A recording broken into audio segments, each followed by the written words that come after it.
All right, everybody, welcome to class today. You should have noticed, if you have not already, that I did go through everyone's quiz and provided feedback, and the grade book basically just said reviewed, but went through and awarded partial credit where appropriate. Now, you should have noticed that there were no surprises on the quiz. The quiz questions came exactly from the homework questions. The numbers were a little bit different, but the questions were the same. That's how it will be the rest of the semester. There will be no surprises when you take a quiz or test. That's why it's so important that you understand how to do those homework problems, right? Because you're going to see them again. You're going to see them again and again and again. So make sure that you understand how to do the homework problems. If you don't understand, go ahead and post the question in the forum. Your classmates or I will answer it. And it's a key to success in this course is understand the homework problems, because everything builds off of that.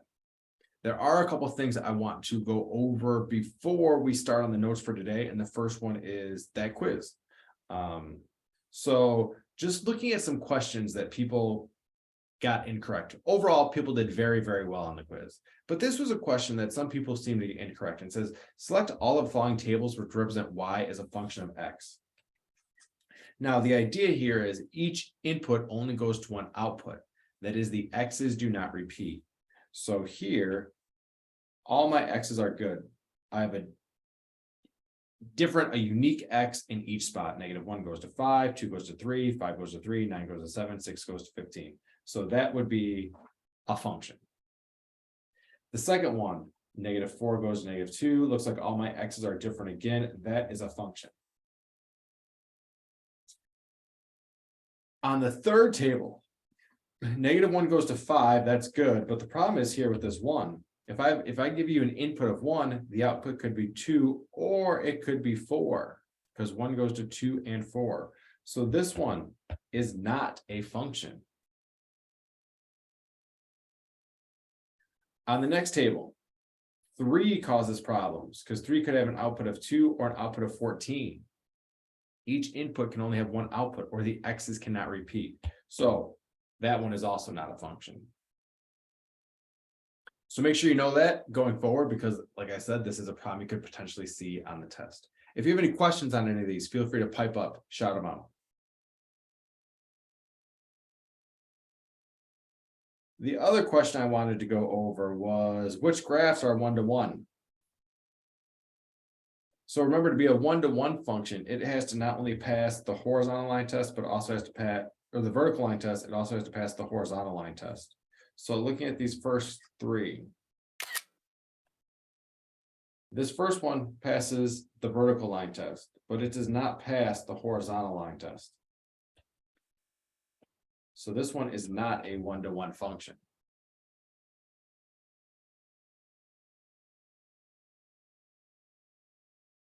This one seems to pass the vertical line test, except right there it seems funky, but I think it still passes.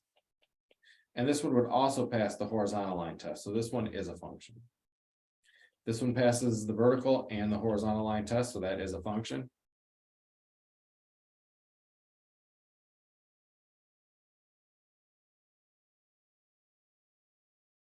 These 3. This passes the vertical, passes the horizontal. This is a function. This passes the vertical, passes the horizontal. This is a function. This does not pass the vertical or the horizontal. So this one is not a function. Let me make sure that that one that looked a little funky with the squiggle, let me make sure I told you the truth. Okay, yep. So there were 4 of them that were functions. This one is not a one-to-one function, nor is this one a one-to-one function. And then just one of these is simplifying the difference quotient, which was, I told you was going to be on your homework. It was going to be on the quiz. I'll go over it one more time. We have to find f of x plus h. Well, f of x plus h would be 6 times x plus h squared plus 2 times x plus h. So if I plug it into that expression, it'd be, I'm just going to multiply it all out at once. 6x squared plus 12xh plus 6h squared.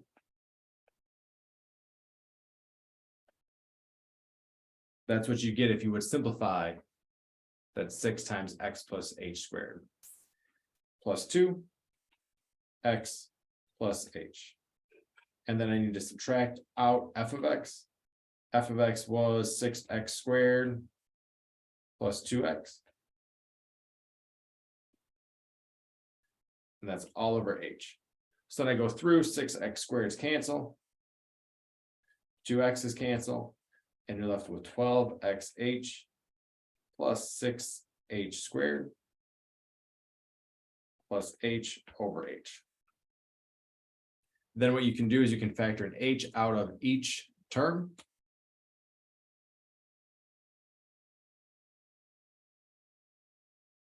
You get 12x plus 6h.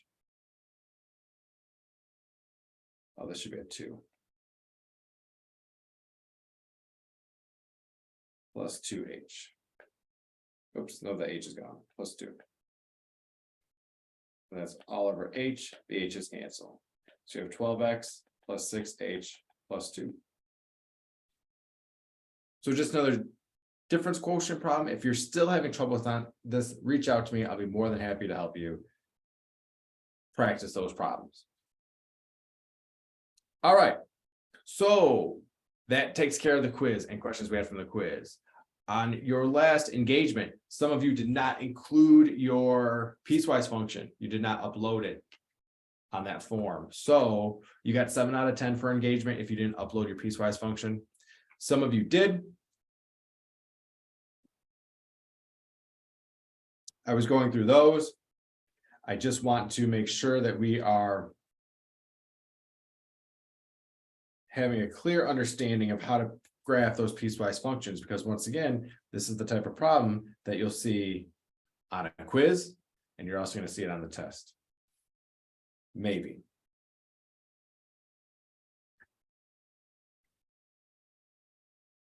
All right, so let's share this to PDF viewer.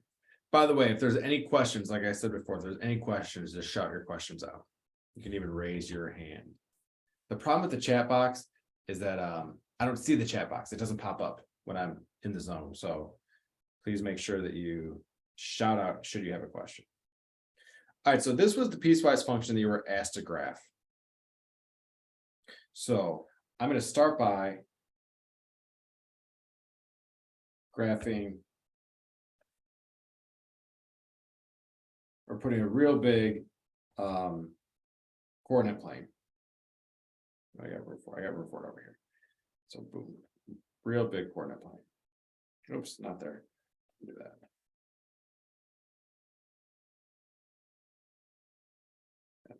-1, -2, 1, 2.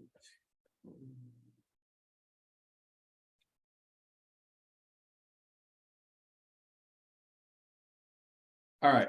So our first piece of this is x is less than -1, which will be right here on my graph. And it says the formula is x cubed. So I'm going to make my chart. I got x cubed, and then my point. And then if it's a boundary point, I have to decide whether it's open or closed. So I need to choose numbers less than -1. Always choose the boundary point, but -2 is less than -1. I plug that in. -1 cubed is -1. So I get the point -1, -1.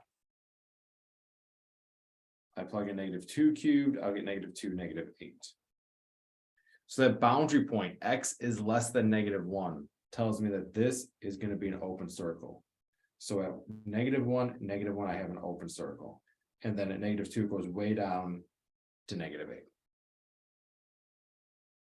The next piece, or my next domain is from -1 to 4.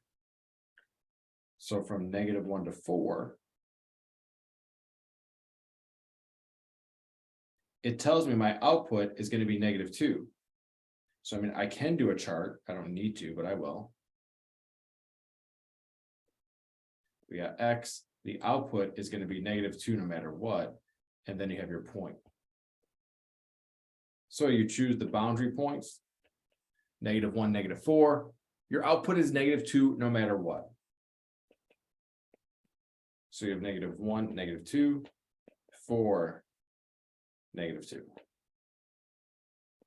Now, looking at the inequality, those are both less than, not equal to, just less than. So it's going to be open circles. So I need an open circle at -1, -2. And I need an open circle at 4, -2.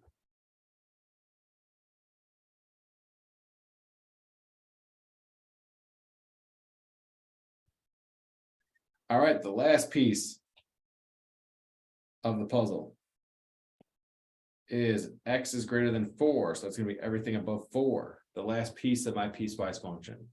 So I need one more chart. This here says my output is going to be square root of x. Let's take my point xy. So I need to choose the boundary point, which is 4. Because I know I'm going to be taking the square root, I'm going to choose a number that I know I can take the square root of, and the next one above 4 is 9. So the square root of 4 is going to give me 2. So I'm going to have the point 4, 2. And the square root of 9 is going to give me 3. So I'm going to have 9, 3. The boundary point at 4 is strictly greater than, so it should be an open circle. So I'm going to have an open circle at 4, 2. And then my next point is at 9, 3.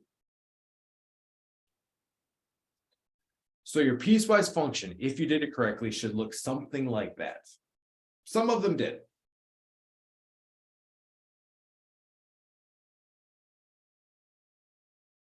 Are there any questions on any piece of this piecewise function?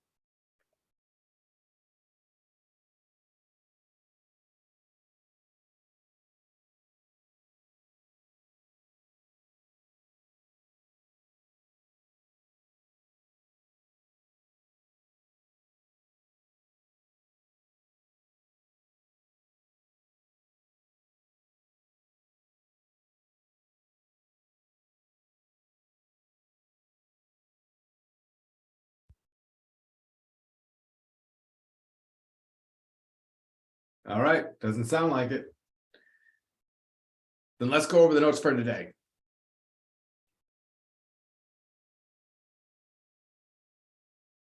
Oh, you know what I want to do while we're all here is there was a question in the forum that does speak to what we just talked about. So let's take a look at it. So here we have this graph. And in this graph, you're asked to come up with the domains.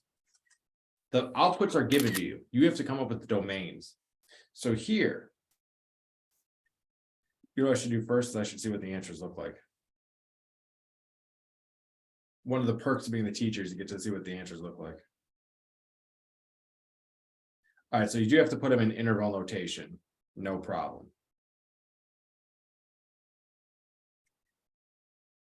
So our first piece is 4, and 4 happens here. So it looks like that happened from 6 to -3. Well, that you can't see that. Let's try that again. 4 happens here, and that goes from 6 to -3. So for our domain, we got to put from 6, -6 to -3. Now, because they're filled in circles, it's going to be brackets.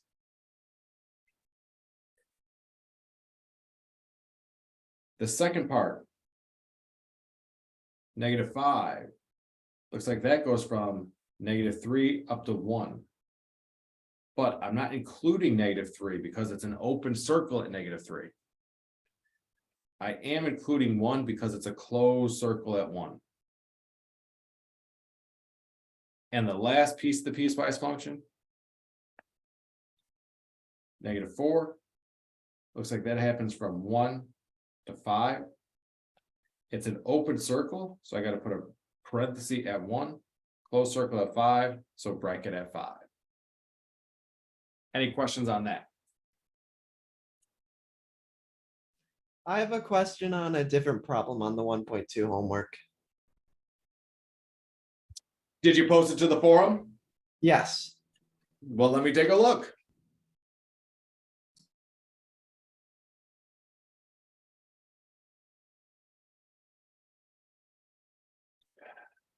Right here. Yes, right here. Yes, sir.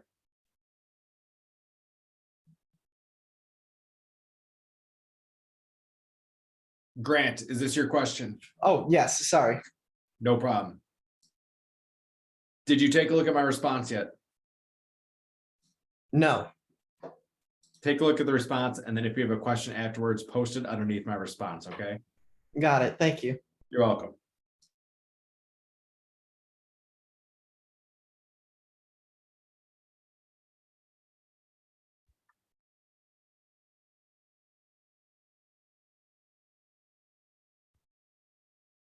All right, all right.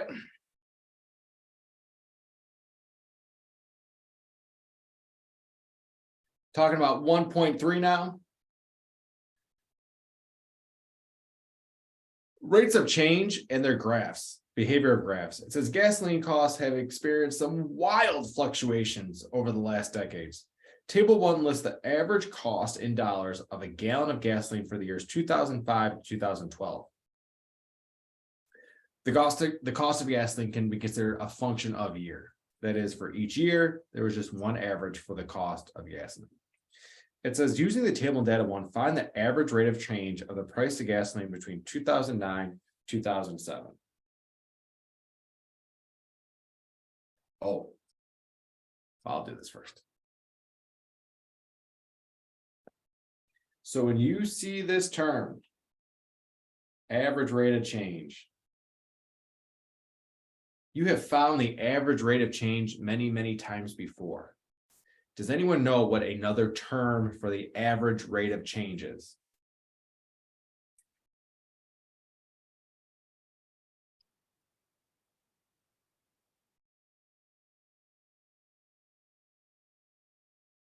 I'll give you a hint.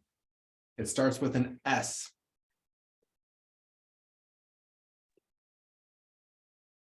The S, slope. the slope. It is the slope. Average rate of change is just another word for the slope. So we got to find the slope between 2009 and 2007. Remember, the slope is y2 minus y1 over x2 minus x1. So in this case, let's see, my x's are 2009 minus 2007. The average price was $2.41 in 2009 and $2.84 in 2007. I think that's negative 43 cents, but let me make sure.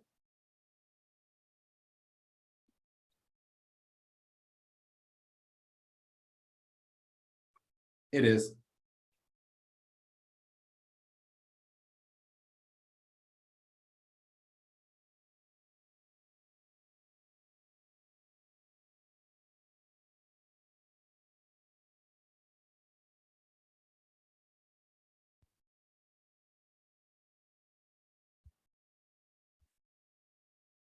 Which is negative 0.215, which means between 2007 2009, on average, the cost of gas went down 21.5 cents. All right, you guys do the try it. I will share the engagement form for today in a minute.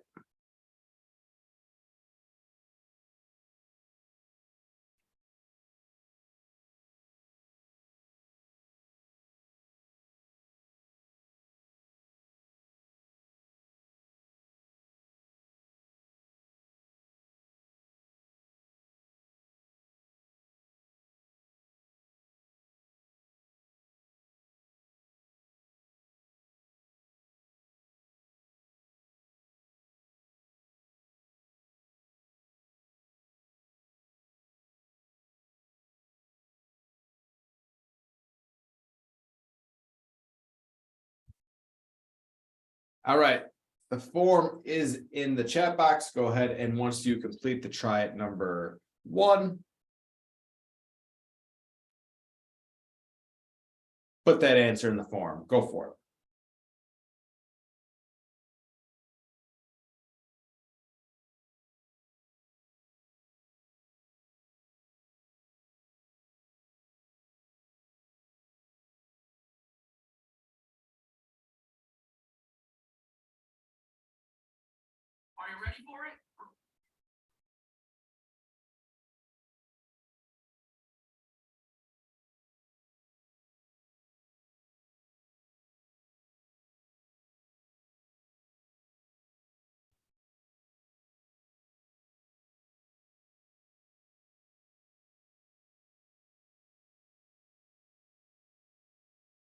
All right.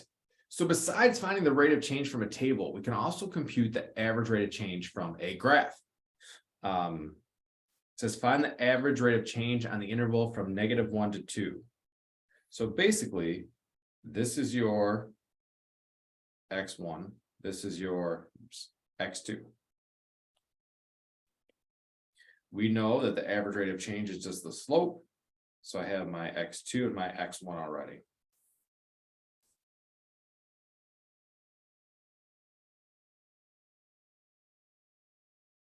Maybe I should clarify this a little bit. Remember, slope is y2 minus y1 over x2 minus x1. I know my x2 and my x1 already.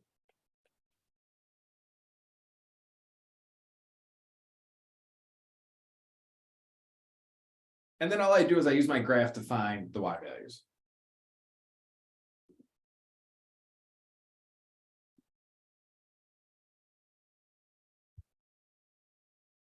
So at 2, it looks like my y value is 1.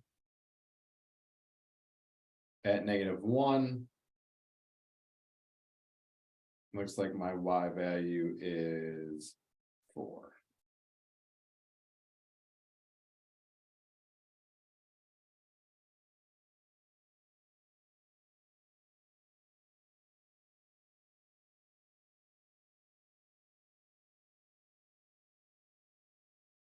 So we can see on our graph, the average rate of change from -1 on the graph to 2 is -1. That's the average rate of change. For those of you going on to calculus, we call this a secant line. It intersects your graph in 2 spots. When you get to calculus, you're really going to be concerned with what's called a tangent line, which will intersect a graph at 1 spot.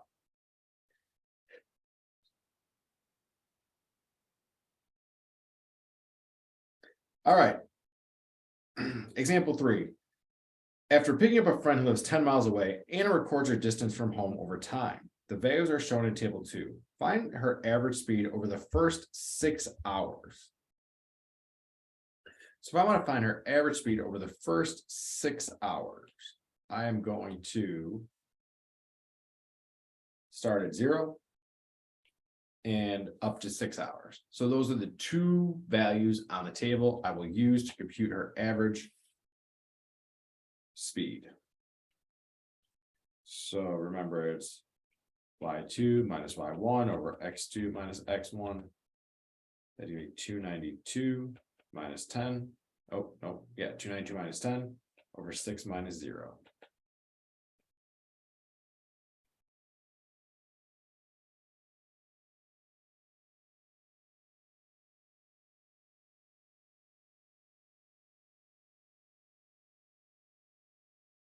So the answer is 47. Now, because the problem was given to us in context, we should be able to answer the question in context. 47, what?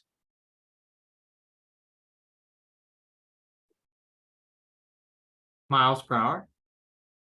Nailed it. Who was that? Good work, whoever it was. Didn't pop up, but proud of you.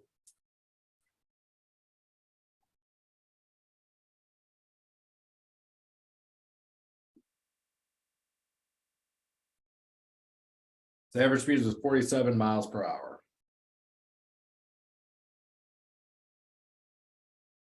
All right. Okay. Computing the average rate of change of a function expressed as a formula. So once again, here they give you your x1 and x2. So we know the slope is y2 minus y1 over x2 minus x1. I already got that bottom part. It's 4 minus 2.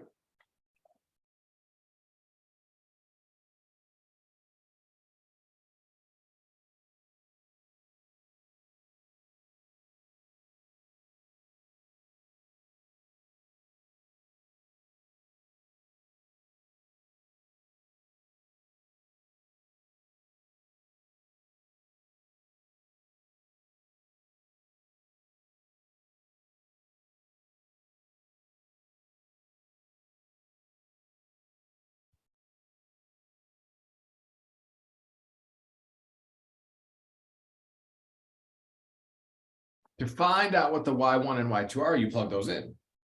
So f of 4 equals 4 squared minus 1 over 4. 16 minus 1/4, which is 15.75. So I have 15.75. And then I got to plug in 2 to get my y value. 2 squared minus 1/2.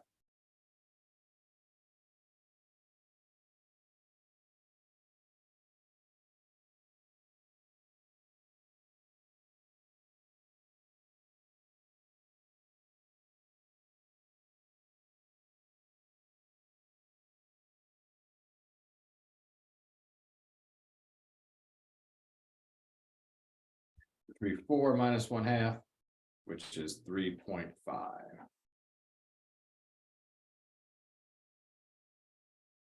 That would give me 12.25 over 2.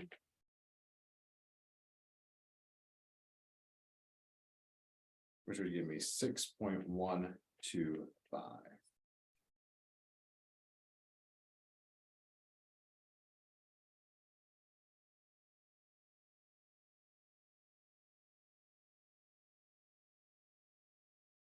All right, go ahead. You guys do the try it number 2. Find the average rate of change on that interval.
Because you're not sitting in front of me, it is tough for me to tell when you guys are done working. So if you're done, if you could just give me a thumbs up emoticon, a thumbs up reaction.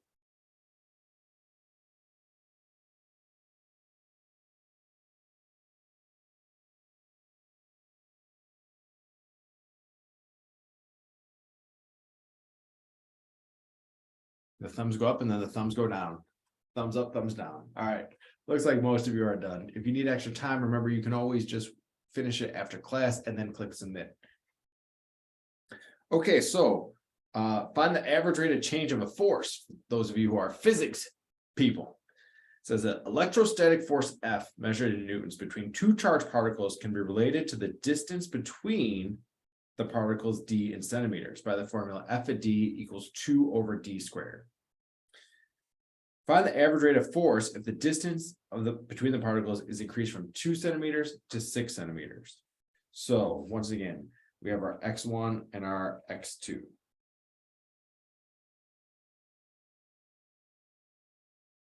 To find out the values for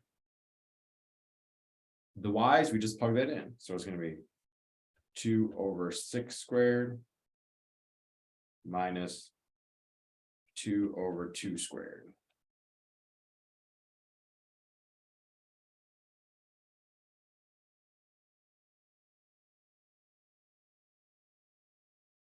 So 2 over 6 squared minus 2 over 2 squared over 6 minus 2 gives us, I'm sorry, this should be 2 over 36 minus 2 over 4, which is really 1 over 18 minus 1/2, which is really 1 over 18 minus 9 over 18 over 4, getting a common denominator.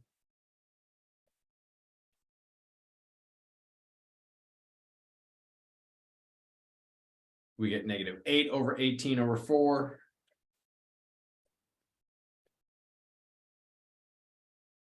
Multiply by the reciprocal.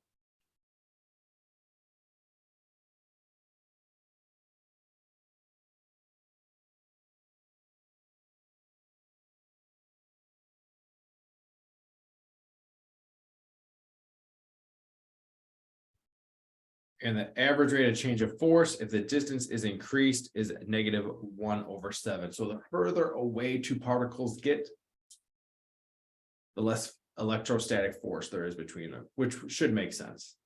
Think about shocking someone. If you're far away from them, you're probably not going to shock them. You got to be pretty close. If I move further away. By the way, here, because we're talking about a real world situation, what should my unit be?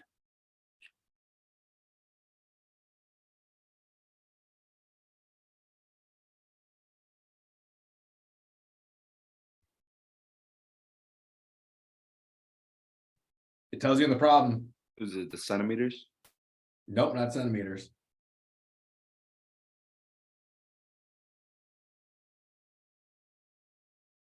Newtons. Nailed it. Negative 1/7 newtons. Wait 1 second. How do we go from negative 8 over 18 to negative 8 over 14? Oh, that should be 18. You're right.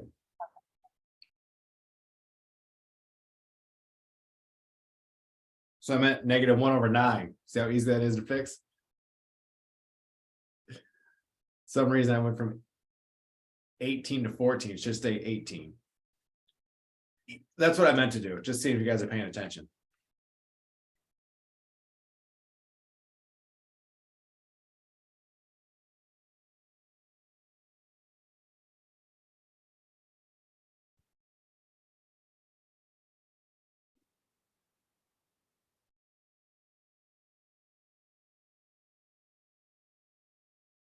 Any other questions?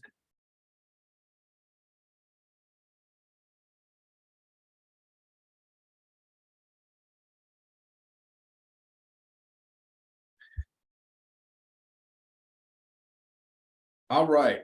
So taking a look at example 6, let me pull something up here real quick.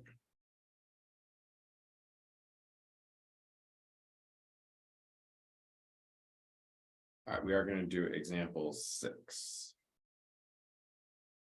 So it says find the average rate of change of g of t from t squared plus 3t plus 1 over the interval 0 to a. We do it the same way. Just because they don't give us a number in the second spot doesn't make a difference. We still do the same process. So there's my x1, there's my x2.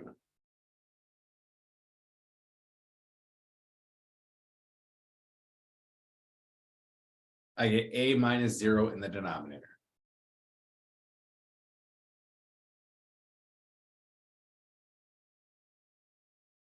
To get my y's, I have to plug those in. So it's going to be a squared plus 3a plus 1. That's what g of a is. And then I put in 0 minus g of 0, which would be 0 squared plus 3 times 0 plus 1.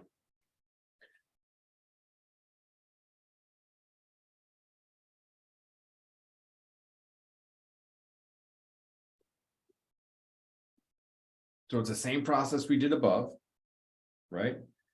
We had 6 and 2. I found f of 6 minus f of 2. So down here, instead of numbers, I just have an a, and that's okay. As a matter of fact, someone say it's a okay. Well, that's good. That's a good one. If you guys are in the class, you'd be laughing right now at that one. Yep, there we go. All right, so we get a squared plus 3a plus 1 minus 0, 0, 1. Right, this is gone. We're just left with a 1 back there. And a minus 0 on the bottom is just a. Isn't that what the kids say nowadays? A. Minus 1 plus 1 becomes 0. Those are gone. So we have a squared plus 3a over a. Each term on the top has an a that we can factor out.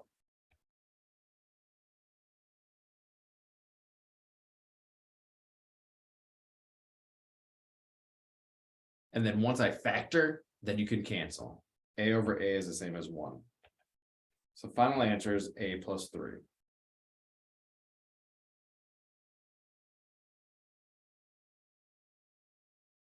So the average rate of change from any interval from 0 to a will just be a plus 3. This is nice because it generalizes the rate of change. If I want to know the rate of change between 0 and say 5, I just put in 5 in for a. The rate of change between 0 and 5 would just be 5 plus 3, which is 8. I shouldn't put an equal sign there. The rate of change between 0 and 10, God, stop doing that. 0 and 10 would just be 10 plus 3, 13. So we just generalize the solution to any interval between 0 and a value. You just add 3 to the value. All right, similar problem. You guys try it. Try number 3. Find the average rate of change of x squared plus 2x minus 8 over the interval from 5 to 8. Go for it.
When you're done, just go ahead and give a thumbs up.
All right, I got one thumbs up so far.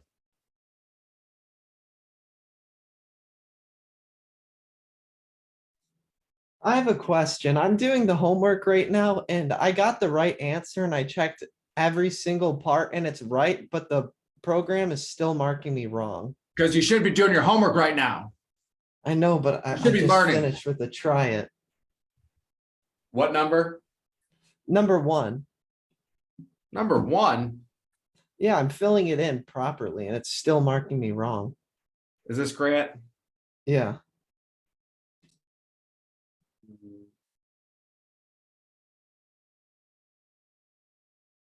Let's take a look here.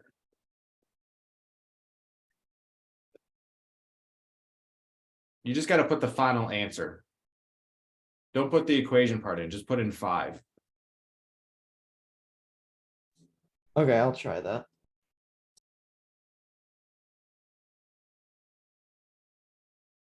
They're showing you what the answer should look like how to solve the problem, and you click on the key. You just have to put the final answer. Could you go over the try number 3 as well, Did you say please? please and thank you? Yeah, no problem. Here we go. Got a freebie on this one. All right, so this is your X1. This is your X2. So we're gonna have on the bottom, it's easy. It's just gonna be A minus 5. On the top, we're gonna find f of A, which is gonna be A squared plus 2A minus 8. Then we're gonna find f of 5, which is gonna be 5 squared. Put A there.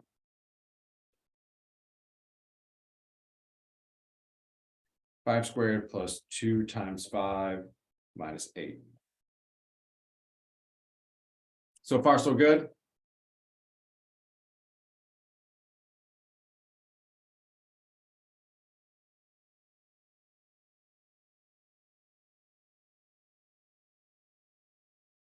Who asked this question?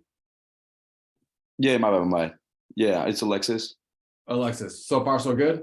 Yeah, my bad. No problem. All right. So let's see. Then we're gonna have A squared plus 2A minus 8 minus 5 squared, 25 plus 10. 35 minus 8 is 27, and that's all over A minus 5. So that's gonna be A squared plus 2A minus 35 over A minus 5.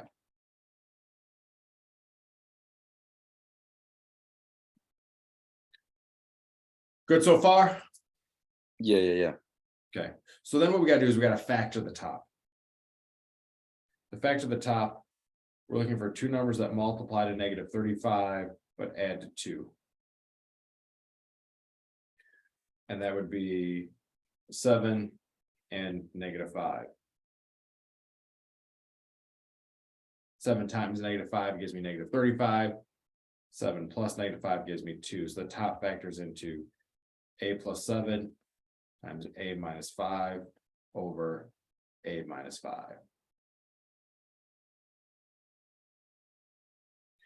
We see the same factor on the top and the bottom, so those will cancel. And we get A plus 7. Awesome. Thank you. You're welcome. Grant, did that take care of your problem? Yes. Yeah, just solving everybody's problems today. Solving everybody's problems today. Happy to do it. Any questions on these?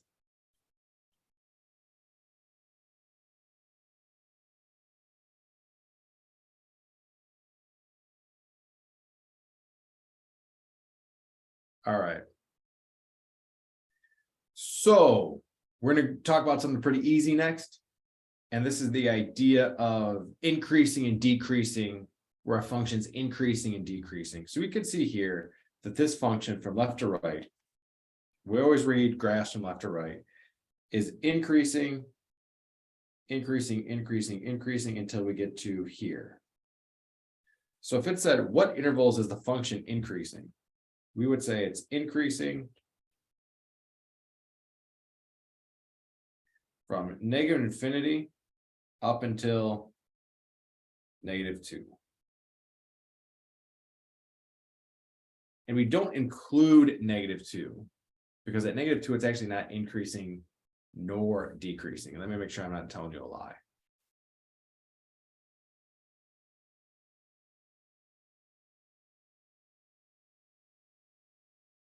Okay, I'm not. We don't include -2 because it's that increasing or decreasing at -2. Think about when you throw a ball up in the air. There's one point, one moment in time when that ball is no longer going up any further and not falling yet. It's absolutely still. And that's what's happening there. Then we would say this function is decreasing. This function is going down from 2 until, I'm sorry, from -2 up to 2. So it's decreasing from -2 up to 2, not including those points. And then we see that this function starts increasing again. Starts increasing after 2. So there's 2 spots where it's increasing. So I'm going to do the union.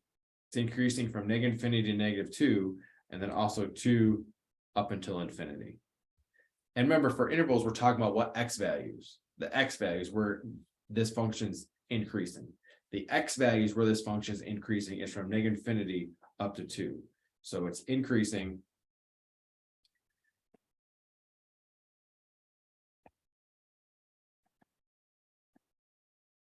from negative infinity up to 2. It's also increasing from 2 to infinity. However, it is decreasing between -2 and 2. So when we're talking about intervals of increasing and decreasing, we're talking about the x values, or where on the x-axis is your function increasing or decreasing. This is a very important topic when you get into calculus. You'll talk intervals about where functions are increasing and decreasing all the time. Then we have what's called a local maximum.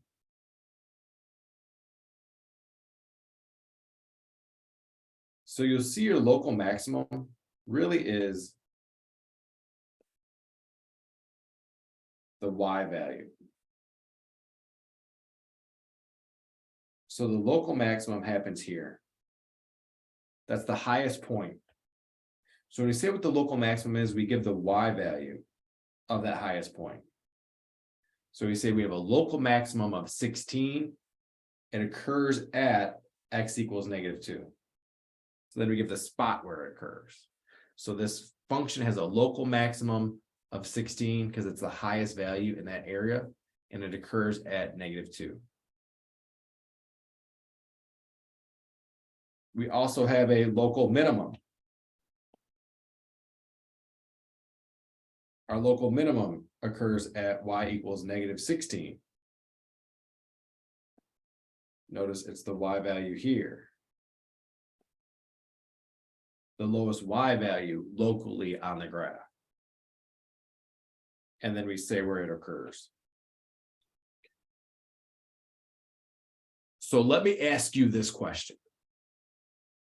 Why do we have to put the word local? That it's a local maximum and a local minimum. Why can't I just say it's a maximum or a minimum?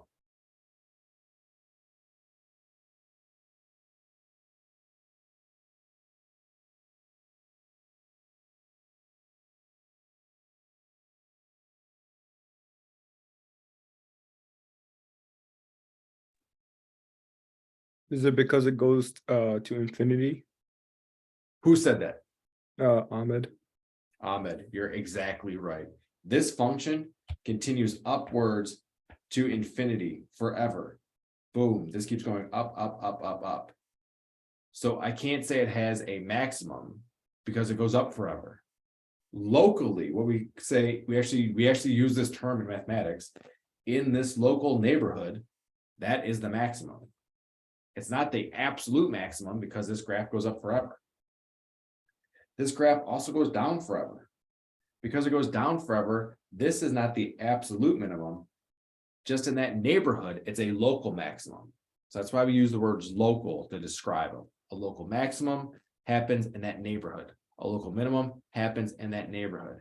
And clearly there's a connection between increasing and decreasing and local maxes and mins. If you have a function that's increasing, notice here it's increasing, and then it starts decreasing, that means a local maximum must have occurred.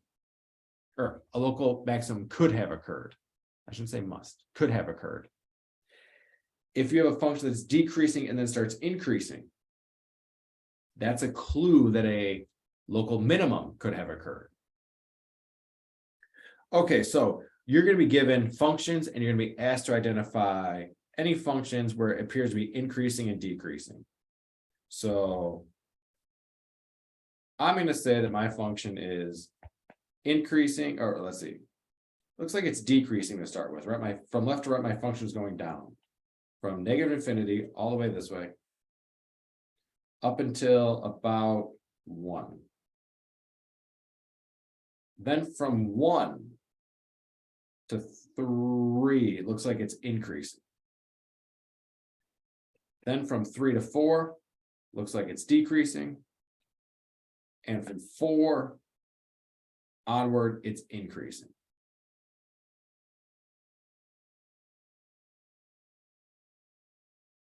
So now we just have to put these in interval notation.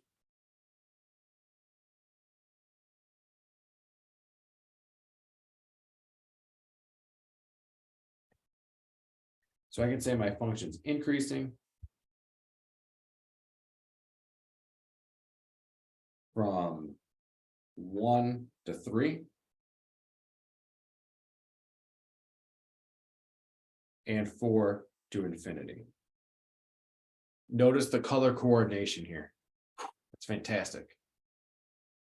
That's what we call clear, concise instruction. Then where is the function decreasing? The function is decreasing from negative infinity up until it looks like 1, union from also 3 to 4.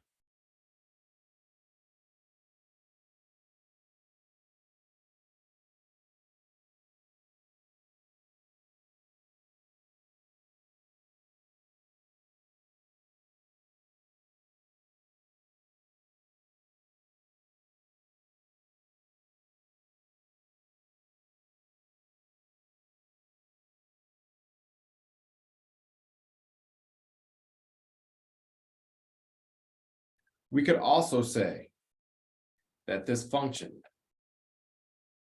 has a local minimum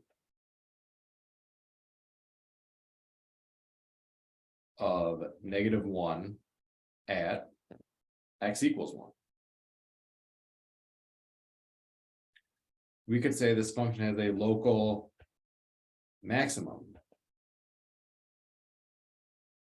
of 1 at x equals 3.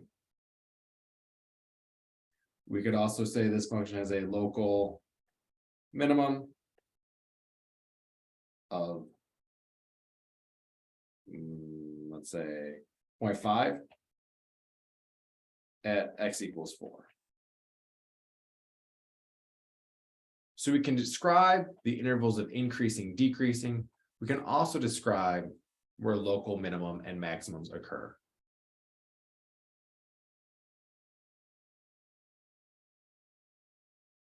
Any questions on that part?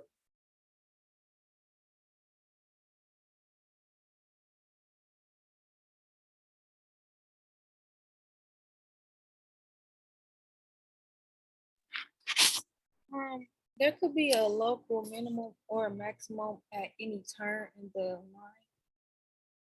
Did you say any turn of the line? Yeah, like, yeah. Yeah, that's a good way to think about it. Okay. Any turn. And actually, in calculus, we'll call those turning points. Those are called turning points of the graph. So at any turning point, we seem to have a local minimum or maximum. Actually, we talked about those in algebra too, how many turning points it had. So not just calculus, but we also talked about that in 111. All right, just for fun. Going back to what we talked about in 2.1, what is the domain of this function? Well, this function looks like a polynomial. Looks like it goes left and right forever. Right, as I'm looking at my graph, it goes left forever. It goes right forever. So my domain would be from negative infinity to positive infinity.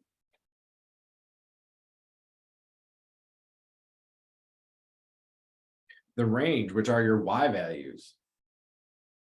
Remember, we went through the y-axis, we start from the bottom. Now we're here. Now our whole crew's here, said Jay-Z. But we start from the bottom, and -3, we don't have a graph there. -2, we don't have a graph there. -1 is the first spot we have our function appear on the y-axis. That's our lowest point on our function. But then it appears to go up forever. So I'm going from -1 to infinity for my range. So just a review of what we talked about last class, important to keep things that we talked about before, domain and range. Domain is on your x-axis, where does your function exist? Range is on your y-axis, where does your function exist? So we could actually go back and update this. We don't need to call this point here. We don't need to call this point a local minimum anymore. It's actually the absolute minimum.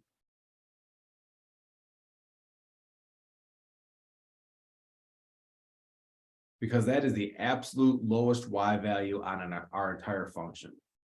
So that's just been upgraded from being a local maximum to a local minimum, I'm sorry, a local minimum to an absolute minimum, because there's no other point that's lower than that point. These still have to say local because there's points higher and lower than that, but that absolute minimum of -1 at x equals 1.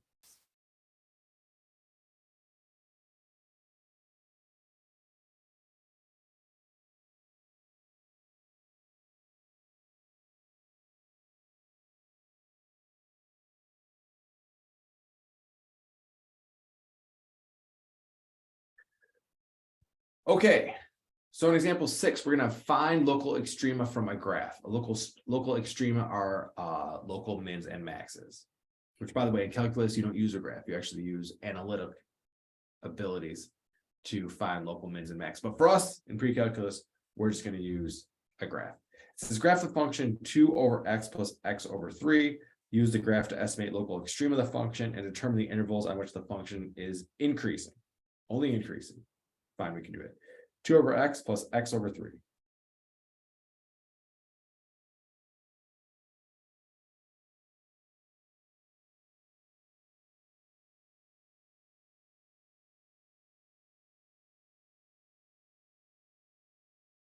All right, so this looks like a rational function. Looks like a funky rational function. So I put this into class calc, and this is the great thing about class calc. All you have to do is tap where you see a local min or max, and the point will pop up for you.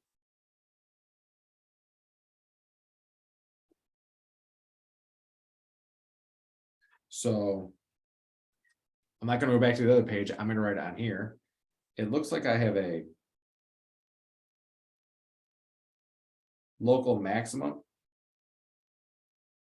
of -1.63299 at x equals -2.44949.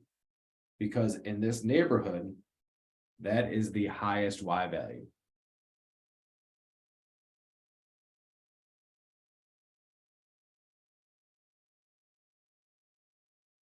Just, you know, in my open math, that's what the boxes are going to look like. That's where the boxes are, the numbers that you'll need to type in. It looks like I have a local minimum of don't need that. Of 1.63299 at x equals 2.44949.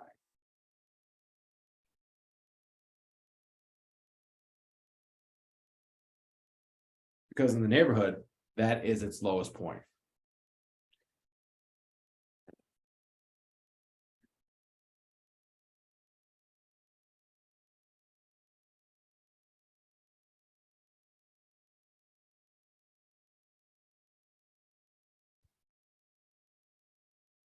So our function looks like it's increasing.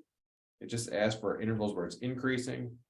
It's going up and left to right all the way here until I reach that local maximum. So it's increasing from negative infinity up until negative 2.44949. And then it's also increasing from there onward this way. So from 2.44949 to infinity.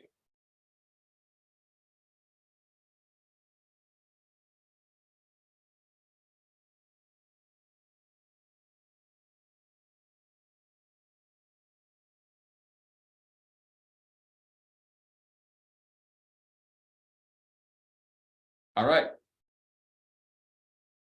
So not necessarily difficult, but a lot, maybe some new vocabulary for us to use. You guys go ahead, graph the function f of x equals x cubed minus 6x squared minus 15x plus 20 to estimate the local extreme of the function. Use these to determine the intervals on which the function is increasing or decreasing. So this is one you'll have to type on the form. All I want you to type on the form for me is just tell me where the function is increasing. You don't need to list everything. You don't need to list the local mins, the local maxes. Just tell me where the intervals on which the function is increasing. Okay, go for it. And then if you'd be so kind, give me a thumbs up when you're done.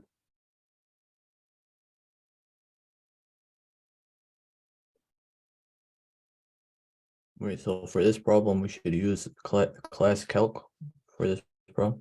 Okay, thank you.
Oh, there's a question, a hand up, it looks like.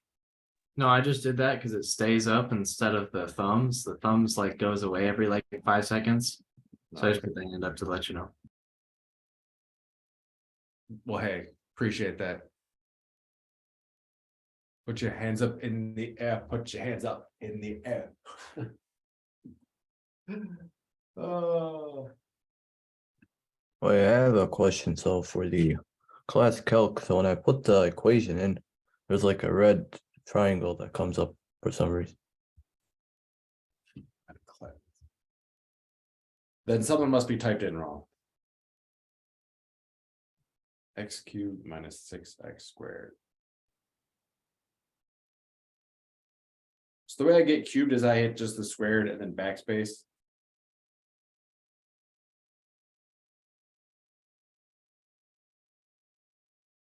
Are you doing it on the same device that you're connected to the Zoom meeting on? No, it's a different device.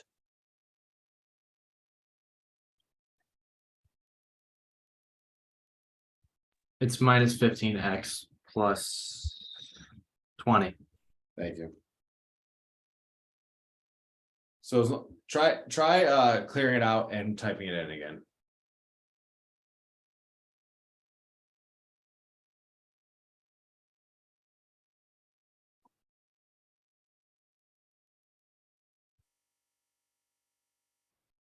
And then how did you get it to say the minimum and maximum? So all you do is you zoom out. Gotta like pinch out and you just tap. Sometimes you gotta zoom in a little bit closer on the thing. Let me see. Tap, tap, there you go. Okay, thank you. You're welcome.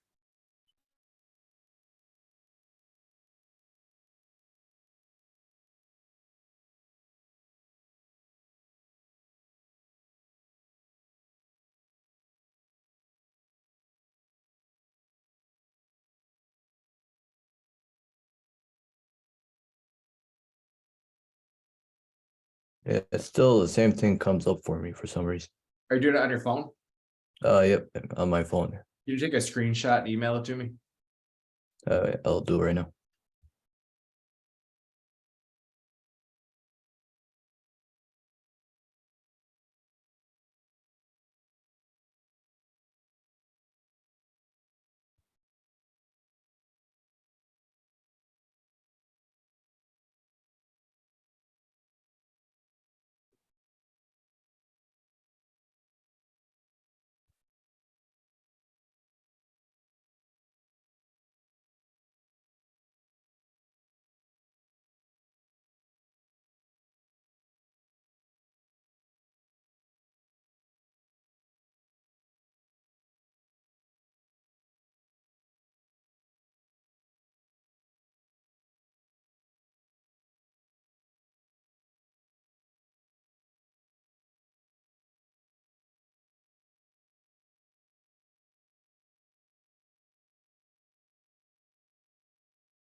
Yeah, I sent the email.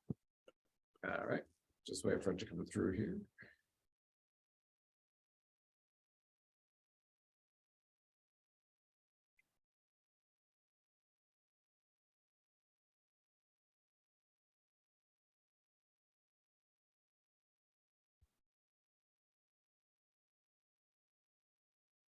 To Rob Bryan at Umish. There it is. Yep. Let's see what's going on here. Oh, top right corner. You got to hit switch calc and go to graphing.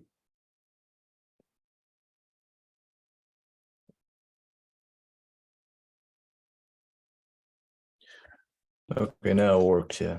Now it's working. All right, perfect, perfect. All right, now let's take a look. All right.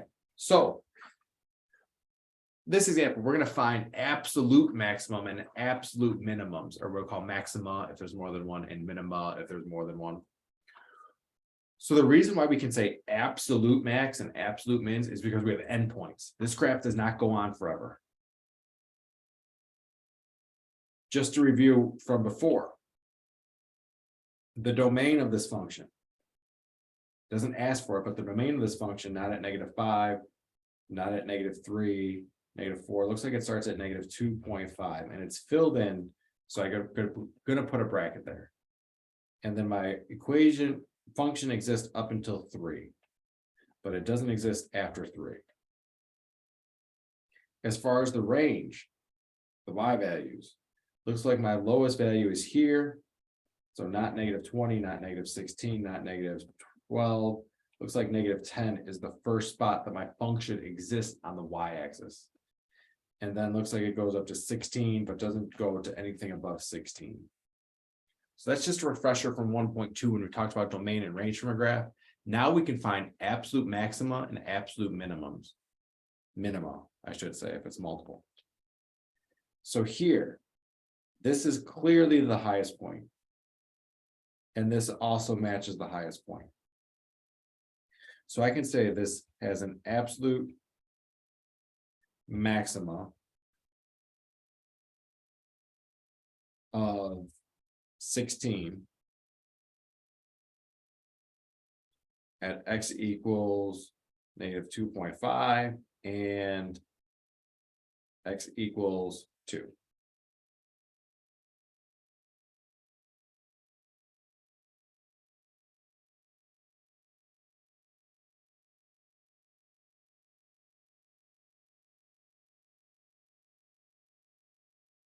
I would say that this function has an absolute minima of, looks like the minimum value is -10. At x equals 3.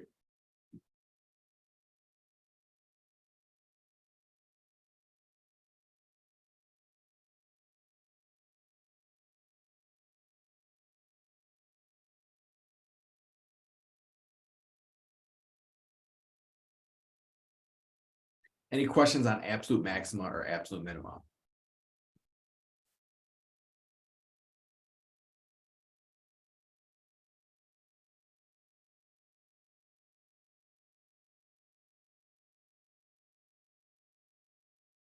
All right, we got all this empty space here on the last page of notes, and that's because I'm going to go over one of your homework problems, because if I don't go over it, you're going to be at home doing your homework problems, and you're going to get all in your feelings about it. All in your feelings about it, all right? And it's number 6 from the homework. Some of you will be mad, some of you will be upset. We don't want that to happen. So everyone's number 6 on the 1.3 homework. This is number 6 on 1.3. Will look something like this. They give you a function 1 over x plus 3. And they ask you to find the average rate of change on the interval from 5 to 5 plus h.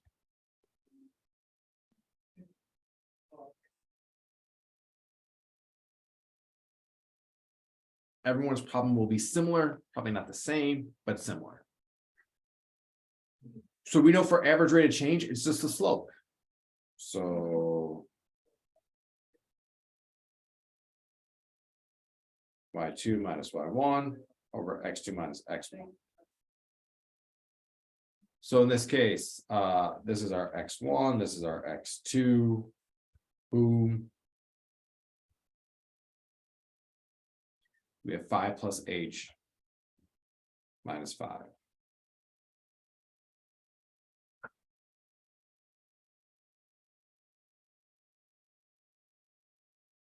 In the numerator, we got to plug in those endpoints. We got to plug in f of 5 plus h. So it's going to be 1 over 5 plus h plus 3.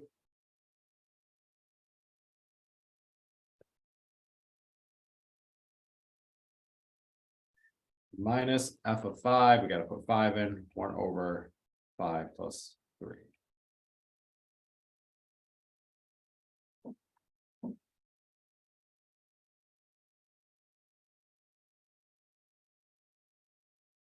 So the first step, plugging in, everyone should be right on that. In the denominator, we can cancel 5 minus 5 is 0.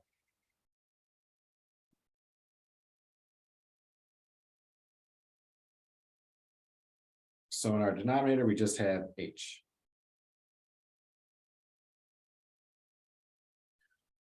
We can simplify things in the numerator too. This is going to be 1 over h plus 8. When I put together the 5 and the 3, 5 plus 3 gives me 8. Minus 1 over 2.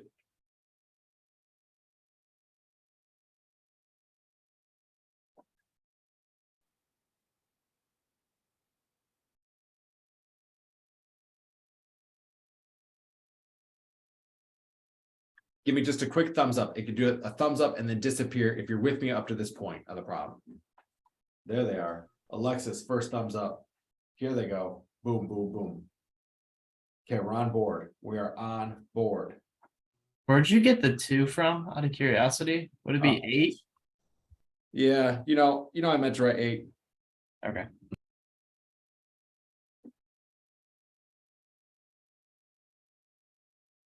Okay. So plugging in, easy. This is the part that requires a little bit of algebraic manipulation. We know before we can add or subtract fractions, we need to get a common denominator. So the way I'm going to get a common denominator here is I am just going to multiply. Oops, that's not what I want. Not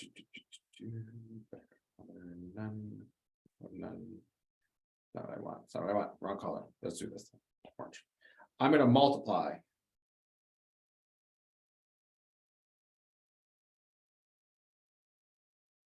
the fraction by the opposite denominator on the top and the bottom. So I'm going to multiply by an 8 because that is the number here on the top and bottom on the left. And then on the right side, I'm going to multiply by h plus 8 on the top and bottom.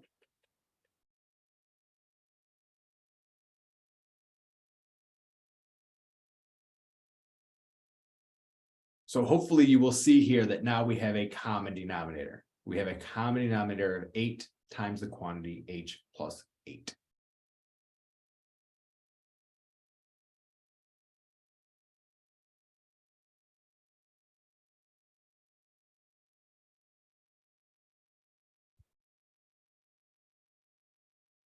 So this will equal 8 over 8 times h plus 8 minus h plus 8 over 8 h plus 8 all over h.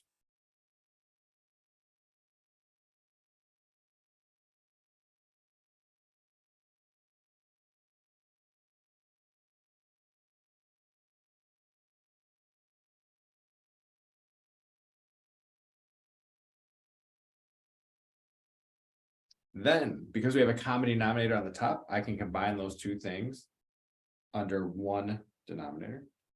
So it's going to be 8 minus h plus 8 over 8 h plus 8 all over h. So I just took the two numerators, combined them, put them under a single denominator.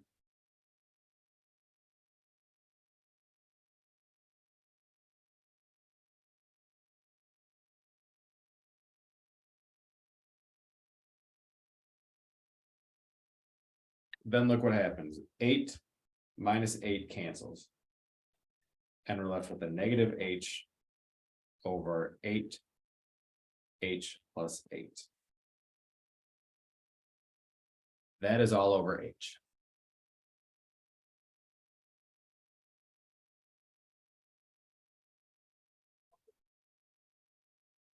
So 1 underneath this, and then multiply by the reciprocal.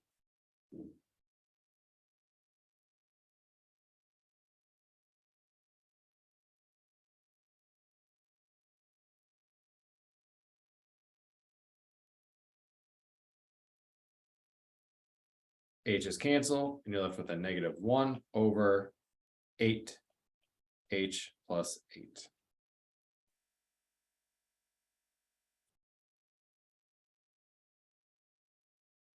So the nice thing about this is these lectures are recorded. You can watch the recording. You can go back to this problem if something didn't make sense. You can pause, you can rewind, you can do slow-mo, whatever you need to get this explanation again while you work on number 6 for the homework. So let's review what we talked about today. We talked about the average rate of change, and really the average rate of change just means the slope. We found the slope or the average rate of change from a table. We found the slope or the average rate of change from a graph. They're going to give you the x values, you find the y values. We can find the slope or average rate of change from a function where they would give you the x values. You have to plug in to find the y values. We did an average rate of change where what we plugged in wasn't a number, it was actually a variable.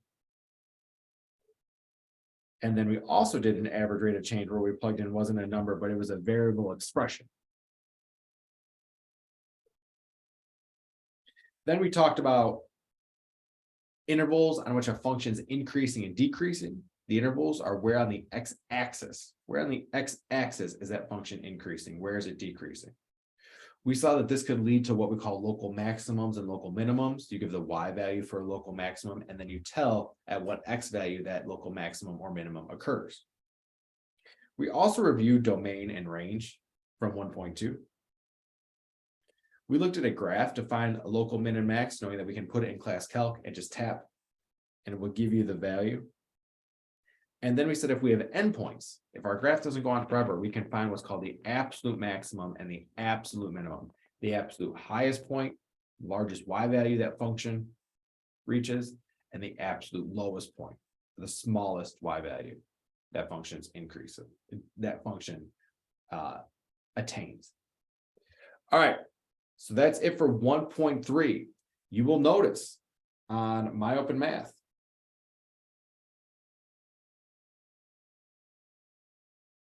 you have homework for 1.2 and 1.3 that's due at 2:59 a.m.